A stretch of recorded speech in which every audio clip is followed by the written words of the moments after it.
it made me think as I drove away and I was heading home. I said, you know what? Many of us don't even know how to communicate with each other. And many of us do not know what the art of communication is. Many of us don't have that awareness to know how to talk to somebody. Maybe we weren't taught how to talk to someone or how to communicate to be the most effective. Now, I have to thank my mother. My father was a good communicator, but my mother was an excellent communicator. She had an excellent voice. She had an excellent way of going about things, not just because of the way she sounded being an opera singer, but she knew how to. It was a beautiful thing because she would assess who she's talking to and she would adjust how she communicates depending on how that person was. And I think I told this story before. When my mother and my father, I was a little baby, so I couldn't remember this. My mother and father, my father came home from work and my mother was already home. I don't think she was working at the time because way back in those days, my father was making good money with his own business. He was finishing up a job which took extra hours, so he came in reasonably late, not late, 1 o'clock in the morning late, but it wasn't 5 o'clock, it was probably like 9 or 10 o'clock. She got word from 3 in the afternoon that her mother-in-law, my father's mother, my grandmother, passed away. Now this is a testimony. This story is a testimony to her communication skills. She waited. He came home. And he was in good spirits. And she already had his food made. One of his favorite dishes, whatever that was, because there was a lot of dishes that he had that were favorite. But she whipped up a mean bit of Jamaican food for someone who wasn't born in Jamaica, who was born here in America. But she learned, and that's what you do as a wife. You study a man, and as a man, you study a woman, and you become a student of them, and you need to know how to please them. It's not 10 men you're with, not 20 men you're with, or 20 women. It's that one you have to study and learn how to please, and become a student in them, and try hard to get that degree, right? And that's what she did for my father. So he sat down, they had a nice conversation, sat down and talked about so many things, and for some reason, the energy was phenomenal, she told me, and they talked and talked and talked, they laughed, everything, and he kept bringing up his mother. Isn't that something? And so, you know, they ended up sitting down by the couch, and they weren't really watching TV, but they wanted to see what was on the news, and, you know, sat down, and this is like, what was it, 1965, I think it was, 64, 65. I was born in 63. So he began to watch the TV, and then he began to doze. And as he started to doze off a little bit, she wrapped her arms around him, and then she started talking about his mother, her mother-in-law. And he was just smiling and laughing, warm, and she had him, you know, in a hug, and he's about to doze off. She didn't let him sleep, but she whispered in his ear, she said, you know, your mother loves you so much, and so, and you know, earlier, you know, I don't know how she exactly said it, but the way she said it, I wish I could have recorded it. But I just want to tell you that she passed on. She slipped over. She crossed over to the other side. And so he nestled his head more into her breast. Not her breast like it's something lewd, but the comfort, just laid his head down and some tears came. And from what she told me and what he told me was that he reached up and kissed her and said, thank you. Thank you. And she held him, and he just cried. Not a punk kind of crying, but he really loved his mother. And the funny thing about it is, that same night, and this is what I'm told, you tell me, give me your opinion. It had to be 64, right? It wasn't 63, it was 64.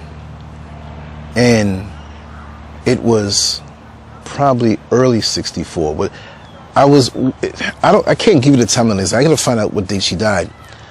But I was barely walking, but I would pull myself up in the crib. So it couldn't have been 65, you know what I mean? Because I was around and about by then.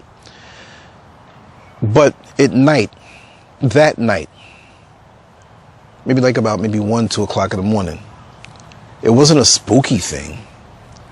But as everybody slept and I was in the crib and I was in the next room over, which wasn't like a room, but it was an open den and the next bedroom was right next to it and you can see right to the crib.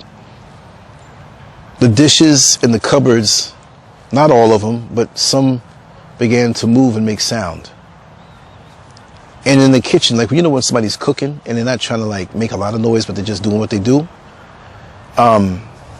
Then I began to laugh in my sleep. My mother looked, and my mother kind of understood what it was. My father was fast asleep. She knew what it was going on in the kitchen. And then all of a sudden, she heard me laugh. I mean, giggling, laughing, giggling, laughing, giggling, laughing. And when she really looked, she saw me pull myself up in the crib. And I was laughing, and I had my hands up. And I'm looking at something. And it was semi-dark because there were lights from outside. And she didn't even get up. She just watched me play with my grandmother. I never met my grandmother, but I know that she's with me. You know, and this is why I'm very sensitive to these things. And I'm not going to take anybody's religious word on what is and what isn't. But I do feel a lot around me. And I know I'm protected. And I know on this level I have something to do. But again, the art of communication, starting to get a little choked up there. But the art of communication. So many of us can get so much more done if we know how to talk to people. The ghettofied, ignorant, you know, brash, confrontational way that we speak to each other. It's a wonder why, it's a wonder how we get even a little bit done. Some of us need to really take a lesson and learn how, because many of us are damaged as black people in this country and in the world. We're talked to all kind of ways on these jobs, growing up, white folks and some of our own black people. And a lot of us are hurting. So why don't we handle each other with care in how we communicate with each other? We have some who know how to communicate excellently, and they're so damaged that 1 minute you're good with them and the next minute they just cut you off and talk to any kind of way and put you all through all kind of mood swings. Me personally, I have a heart when I talk to people, but when people seem to have an agenda when it comes to you, they're just going to have to play with their toys all by themselves. Because I'm so quick to back away. I'm so quick to resign and say, listen, it's been nice, but I got stuff to do, and I got too many people who love me and who appreciate me and who will talk a lot nicer to me.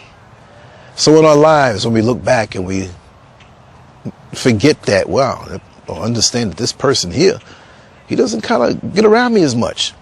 It's because you don't know how to damn talk to people. Bottom line, learn how to talk to people and your results will be a lot better.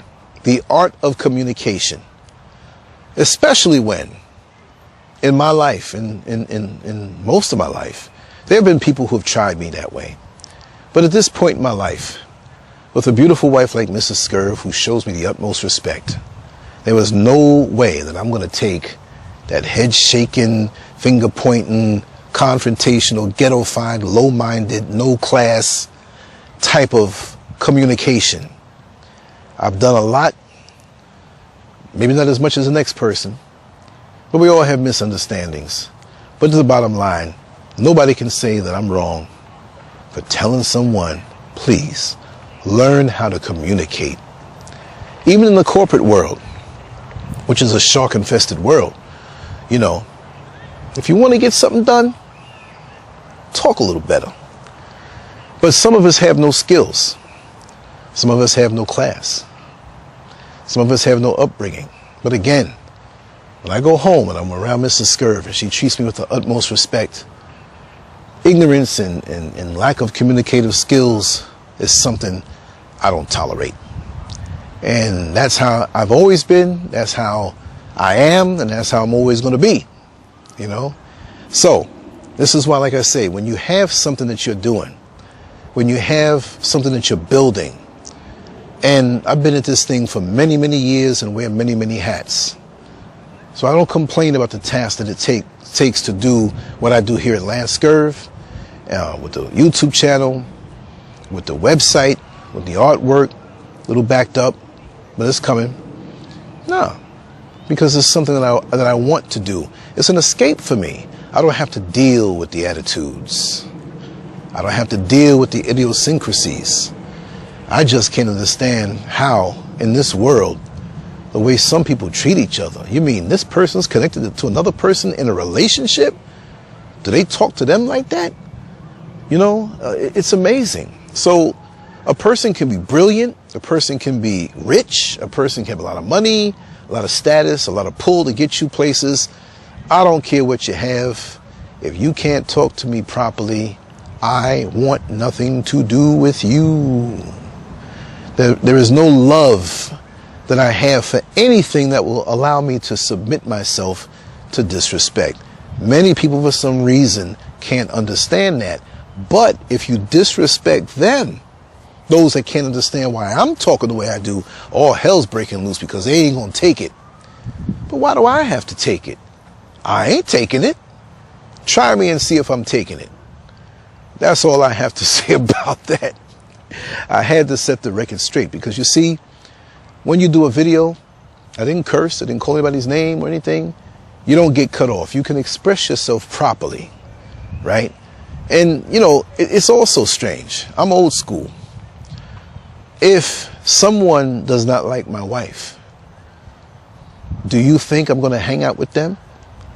If someone can't talk to my wife, people that know us face to face, I know something's up with you.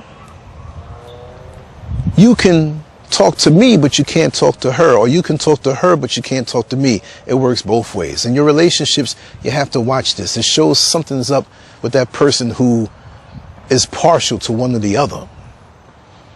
So those people are always under the scope, and you know what they're all about.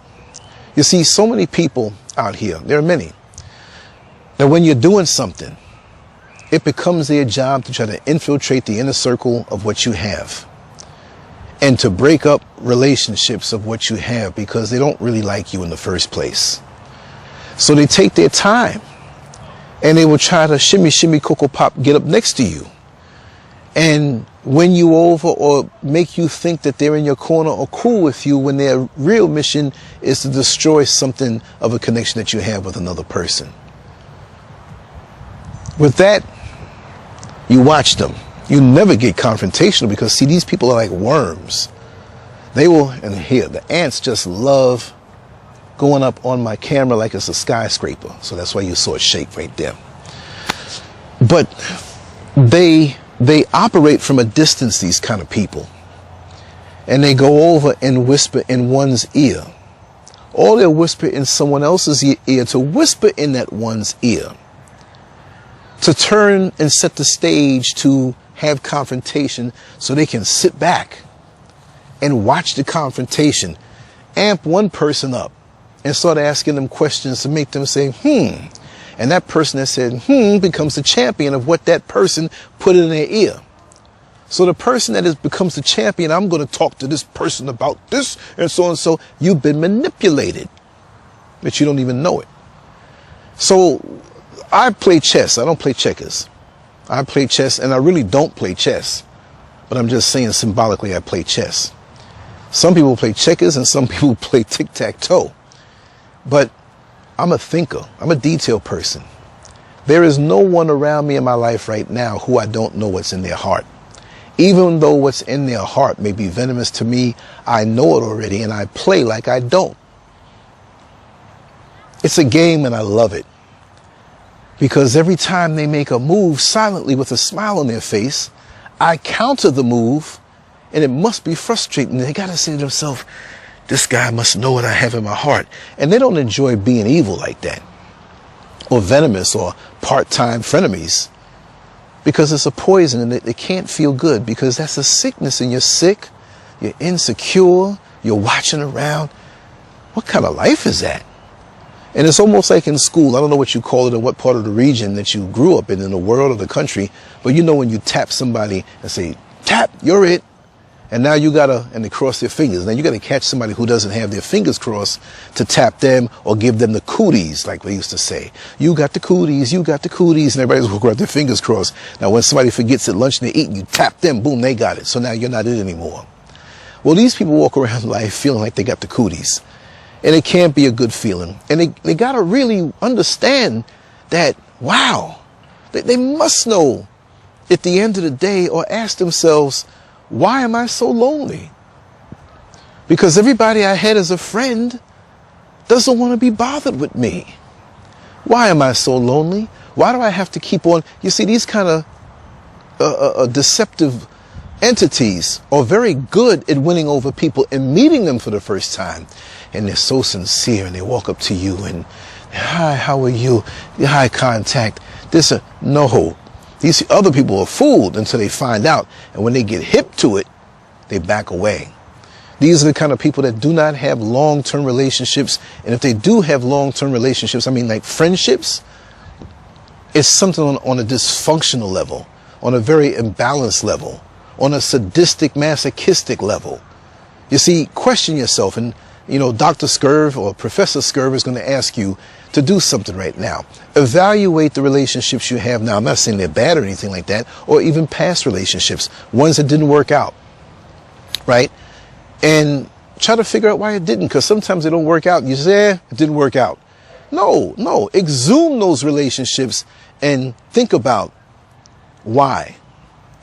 And learn something from it, because all the time when we lose out on a relationship or have a relationship that may be half dead, but we're holding on to it, maybe for nostalgia purposes, like I've been friends with this person for 50 years, so I got to keep them around. They smoke crack, but no, you smoke crack, don't come around me.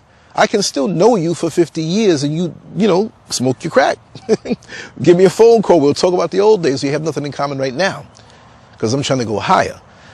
But really analyze those relationships, analyze the dynamics of your present relationship. And it doesn't mean real super close, like you knew each other for a long time. It might be somebody who's a buddy on the job that you never go to their house, they never come to your house, but you go to lunch together, to whatever extent it may be. It could be a good relationship. I'm not looking for anything bad. But these people who are like this, they will never have a close relationship. They're only feign like they're close for a while, but then it drops off after a while. They come on like gangbusters to start a project, it falls off. They come around, but they never want to see the formation of a new relationship happen in their midst. Isn't that funny? They always, look, they would rather, if they see something beginning to be a close relationship around them, they don't like it. Although they cannot maintain that close relationship because they know their demons that they have on the inside already, even if they're in denial about it. But they don't like to see something new start. So if it's a woman like this, and she has a girlfriend, I mean a girlfriend friend, not a girlfriend. I know this is 2020, but the girlfriend of hers meets someone new, and she sees how her girlfriend is interested beyond the normal date and is advancing. She will find a way to get in between and break that relationship up. But she calls herself a friend of yours. And she'll try to mask it under the guise of, there's something about him, never anything factual, there's something about him and I'm only looking out for you. So this is why these people have learned over time to be so deceptive and work in layers. Don't just look at the obvious that's in front of you. These people will work behind two sets of people, appear to you and be right up on you as a close friend or somebody in the circle, but they will go all the way around. A Leviathan, that's what you call it, type spirit. And it goes deep like a long, the root runs deep. Sometimes you have a tree right here and you go pull up one of the roots and it's way over there on the other side. So it's not always where we see it. The root of it can be somewhere else. It's like a roofer. If you have a leak right here, the leak that's hitting you down right here may be way all the way over back here on the ceiling over here, up top on the roof and running down and then appearing right there where it is. So this is how people who are like this is how they operate, right? So we have to be very leery of that, which means we have to really look at reactions, look at the communication, look at how, things work. Look, there's a person I know who you can pretty much say is in one of my circles. And every time I meet somebody that we both know or connect with somebody that we both know, usually maybe somebody that they knew before, after a time that particular person stops talking to me. And I see a pattern here. So now, do you think with the people that I get to know, with all the people I know on social media, I'm going to introduce this snake to the people I know? It ain't happening. I'll put it off. I'll say this. I'll make every excuse. We'll play the game, but you're not going to do it. You are not going to wreck my world. And this is what we have to do. We have to protect our world at all times. When you've reached that level of happiness, it wasn't that you woke up, Look, unless you're into the happiness in a pill called Prozac, which wears off after a while, happiness don't happen that way. Happiness and health, good happiness and good health has to be earned. You have to earn it. You have to do the right things. So when you are truly happy down to the soul and your connectedness to this universe and the vibrations and the earth and the animals and just creation, you don't need a whole bunch of people around you for that. Because right now I'm in the park. There are people in the park here. I angle this in a way where I'm not in the middle of a basketball game over on the other side of the lake, but I'm cool. I'm happy. Happiness is timeless. Happiness doesn't go away. Happiness saturates the soul. And even when you go through sad times or bad times, there's a base of happiness that you have that people can never take away. And that's what they see inside of you and want to take away by the way they talk to you. They want to chip away or sabotage your relationships or sabotage your dreams or sabotage. Yeah, that's the way they do. I can give you a lot of examples of that, where they directly sabotage you, and they know you know, but they know that you have to act a certain way around the group of people that you're around. Hey, I got something for that. 2020 is a whole new year. Now, many of you may think I'm talking gibberish or talking out my head, but those of you who have been through certain situations in this life, you know that I ain't crazy. You know that I'm speaking the truth. My thing is, just know that you living good, I hate to sound cocky. I don't mean living good like I have a limousine and a driver and a mansion. No, I don't have that. I mean, look, I looked around and say, time for me to get a new pair of sneakers. So it's not like I'm talking about anything material. I'm talking about it in your heart. I'm talking about it in your mind. I'm talking about it in your balance. The bottom line is this is what you want on your terms. You want to be able to say and know that for your haters, don't focus on them. Focus on your dreams. Focus on what you want to manifest, because that's what the problem is, because they can't manifest certain things in their life. So they want to find any kind of way to hold the clipboard and beat you down with something. But always remember this and think, and I'm saying it, and I want you to say it. Repeat after me. Living good is the best revenge. One more time. Living good is the best revenge. On your